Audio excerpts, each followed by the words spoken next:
Hello YouTubers! So, final thoughts time. First up I want to say about the Galaxy S2. I tried 4 different firmware versions with this phone and did loads of tests, and basically what I found out was it's QuickTime that is the problem. QuickTime just doesn't like playing back the S2's file for some reason, which means that is why it skips in Sony Vegas. So in the end, what I had to do is put the file into Movie Edit Pro, render it as a WMV file, and then stick it in Sony Vegas, and then I was able to edit it without any skips. So whether the actual new firmware will rectify that problem or not, I've got no idea. Because it works fine in Windows Movie Player. So why it works fine in Windows Movie Player and it doesn't work in QuickTime, I've got no idea. But if anybody does, then, you know, let us know, and that'd be great. Okay, so final thoughts. Now I've sort of been umming and ahhing a lot about this, and what I've decided is I'll break it down to what was the best that I thought was the best for the 1080p and the 720p front facing, and then the overall winner. I think that's the best way of doing it. We'll start with the 1080p. Without the image stabilisation, the Ipod Touch 5th Gen I think did the best.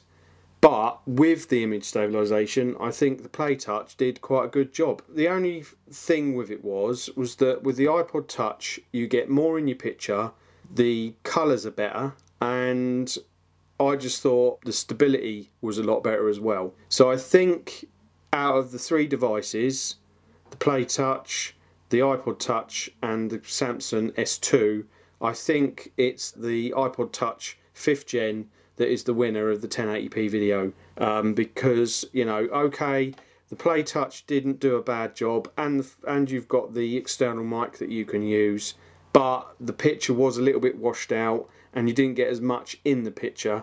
So that's why I gave it to the Ipod Touch 5th Gen, because I thought, you know, it did do a better job as far as the 1080p was concerned. Next is the 720p front facing camera. Now this was a bit of a tough one, obviously because I was having issues with the S2.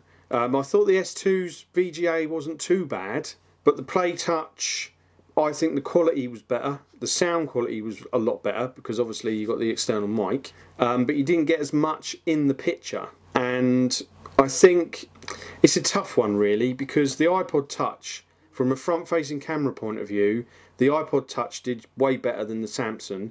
Obviously because you got HD, the grain in the background was, you could barely notice any, and you also got a lot more in your picture, and you can see what you're recording. So I think again the Ipod Touch wins on the 720p front facing camera, but only just, I would say. If I had to put them into placements, I would say that in the 1080p the Ipod Touch won, second place was the Playtouch, third place was the S2.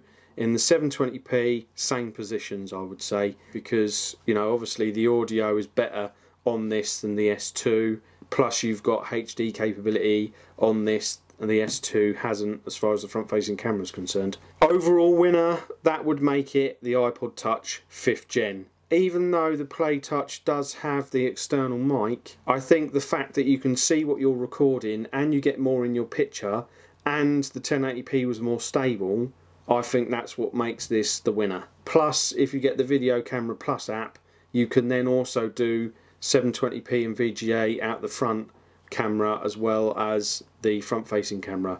So I think overall, out of all of the 3 devices, out of all of the tests, the Ipod Touch is the winner. Which I think is a shame really, because I do like Pocket HD camcorders, but as the market suggests, I think they're being phased out. I think the major problem with a Pocket HD camcorder like this is the fact you can't see what you're recording. I mean, it's alright if you're behind it and you're recording like that, that's fine. But if you want to do a YouTube video and you want to record yourself, then you've got to stick a mirror behind there to see what you're recording. And I think that's where the Pocket HD camcorder fails, because with an Ipod Touch or even the Galaxy S2, you can do the front facing camera and you can see what you're recording. So I think, you know, I think Flip called it basically.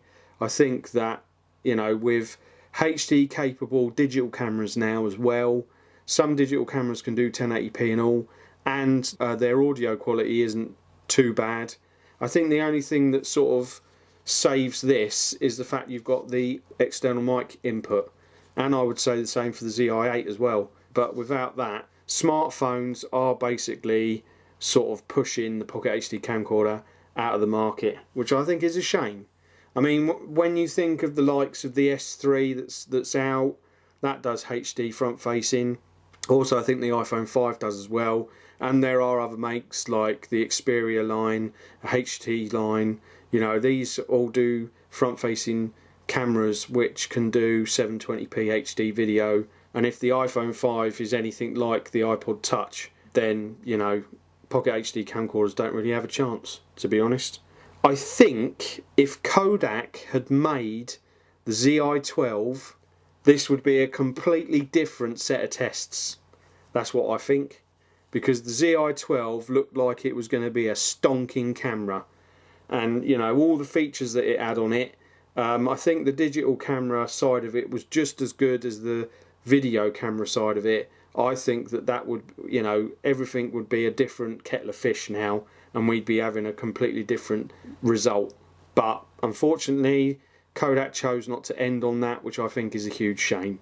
So there you go. Overall, the Ipod Touch 5th Gen wins. There you go. It looks like we got to say goodbye to the old Pocket HD camcorder. I mean, they are still around. You can still get them pretty cheap. And if you're looking for an external mic one, then the Playtouch is one of the ones that you could go for. But unfortunately, it looks like they're on their way out, which is a shame. So there you go. That's my tests. Hope you've enjoyed them. And I think that's pretty much it as far as the smartphone versus Pocket HD camcorder is concerned. And at the moment, I would say that the smartphone is winning, which is a shame, really. But there you go. Okay, that's enough from me. Hope you're having a good day, and I'll do some more later on. Bye-bye for now.